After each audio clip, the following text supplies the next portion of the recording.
الرحمن الرحیم، یہ ہے تیسرا سبق.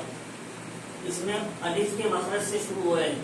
تیسرے سبق میں اور چوتھے سبق میں الف سے لے کر یا تک تمام حروف کے مخارج بتائے گئے، یعنی کون سا حرف کہاں سے نکلتا ہے. دیکھو، الف کا مخرج جوف بین یعنی منہ کا خلا.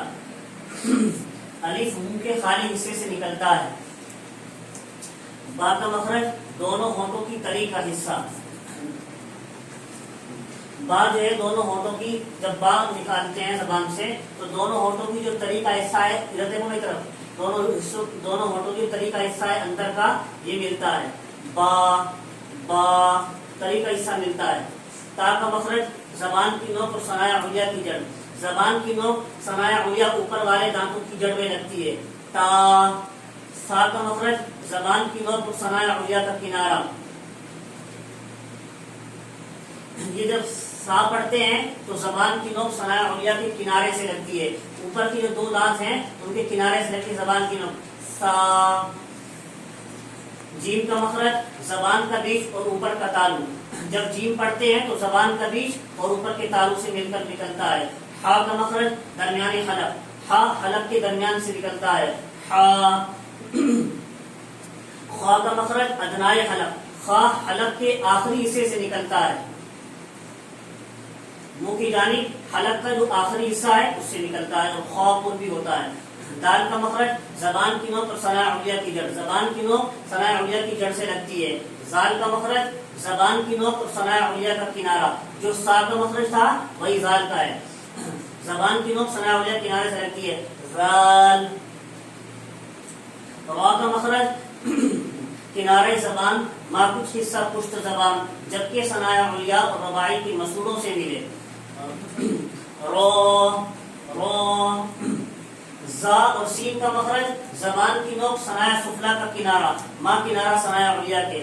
زا اور سین کے نکالنے میں زبان کی نوک ثنایا سفلا کے کنارے سے لگے گی اور ثنایا علیہ کا کنارہ بھی اس کے ساتھ استعمال ہوگا. شین کا مخرج زبان کا بیچ اور اوپر کا تالو. جب شین نکالیں گے تو زبان کا بیچ اور اوپر کا تالو استعمال ہوگا جو جیم کا مخرج تھا. صاد کا مخرج زبان کی نوک ثنایا سفلا کا کنارہ، ما کنارہ ثنایا علیہ کے. صاد صاد. ضاد کا مخرج زبان کی کروٹ اور اس کے مقابل اوپر کی ڈاڑوں کی جڑ. ضاد. قا کا مخرج زبان کی نوک اور ثنایا علیہ کی جڑ. قاف ہوگا مخرج اس کا بھی تا والا ہی ہے، زبان کی نوک اور ثنایا علیہ کی جڑ، بس اتنا فرق ہے تا باریک پڑھا جاتا ہے اور قا پر پڑھا جاتا ہے. غا کا مخرج زبان کی نوک اور ثنایا علیہ کا کنارہ. زبان کی نوک اور ثنایا علیہ کا کنارہ ہے لیکن غا پر ہوتا ہے. عین کا مخرج درمیانی حلق. عین بھی درمیانی حلق سے نکلے گا. غین کا مخرج ادنائے حلق. ادنائے حلق جو کس کا مخرج تھا؟ خا کا مخرج تھا، وہی غین کا ہے، غین بھی پر ہوگا. غین غین. غین کا مخرج ادنائے حلق. فا کا مخرج ثنایا علیہ کا کنارہ اور نیچے کے ہونٹ کی تلی. ثنایا علیہ کا کنارہ اوپر کے دانتوں کا کنارہ اور نیچے کے ہونٹ کی تلی استعمال ہوگی فا میں. فا فا. قاف کا مخرج اعلیٰ اقصائے زبان اور اس کے مقابل اوپر کا تالو. اعلیٰ اقصائے زبان کا مطلب یہ ہے زبان کی جڑ سے اوپر کا حصہ جو سینے کی جانب، زبان کی جڑ سے اوپر کا حصہ جو سینے کی جانب، یہ اقصائے زبان اس کے مقابل اوپر کے تالو سے لگے گا. کاف کا مخرج اسفل اقصائے زبان اور اس کے مقابل اوپر کا تالو. اسفل اقصائے زبان زبان کی جڑ سے نیچے کا حصہ جو منہ کی جانب ہے. اسفل اقصائے زبان اس کے مقابل اوپر کا تالو. کاف. لام کا مخرج زبان کا کنارہ اور ایک زاحد سے دوسرے زاحد تک اوپر کے دانتوں کا مسورہ. لام. میم کا مخرج دونوں ہونٹوں کی خشکی کا حصہ. جب میم پر با میں دونوں ہونٹوں کی تلی کا حصہ مل رہا تھا جو اندر کا گیلا رہتا ہے، اور میم میں دونوں ہونٹوں کی خشکی کا حصہ ملے گا باہر والا. میم کا مخرج دونوں ہونٹوں کی خشکی کا حصہ. میم میم. باہر کا حصہ ملا دیکھو.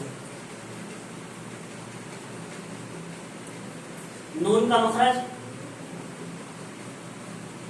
نون کا مخرج زبان کا کنارہ اور ایک ناک سے دوسرے ناک تک اوپر کے دانتوں کا مسوڑا. نون کا مخرج زبان کا کنارہ اور ایک ناک سے دوسرے ناک تک اوپر کے دانتوں کا مسوڑا استعمال ہوگا. جو انیات دانت بتائے تھے ادھر ادھر کے, زبان کا کنارہ ہے نون نون.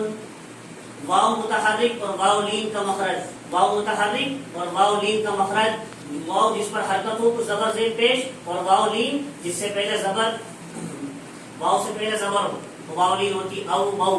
تو ان کا مخرج کیا ہے؟ دونوں ہونٹ جبکہ ناتمام ملیں, دونوں ہونٹ جبکہ ناتمام ملیں. او بو تو دونوں ہونٹ اس میں ناتمام مل رہے ہیں.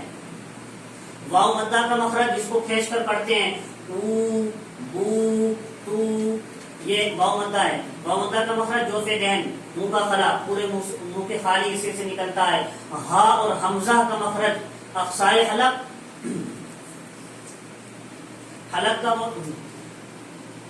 وہ حلق کا وہ حصہ جو سینے کی طرف ہے, اقصائے حلق سینے کی طرف حلق کا آخری حصہ, اس سے نکلتا ہے ہا. ہا حمزہ اس طرح. یا متحرک اور یا لین کا مخرج, یا متحرک جس پر زبر زیر پیش ہو, یا لین جس یا ساکن سے پہلے زبر ہو, جیسے ائی بئی تئی. ان کا مخرج کیا ہے؟ زبان کا بیچ اور اوپر کا تالو. یا مدہ کا مخرج جوف دین, یا مدہ جس کو کھینچ کر پڑھتے ہیں ای وی تی, یا مدہ کہلاتی جس کو کھینچ کر پڑھتے ہیں. یا مدہ کا مخرج ہے جوف دین, منہ کا خلا.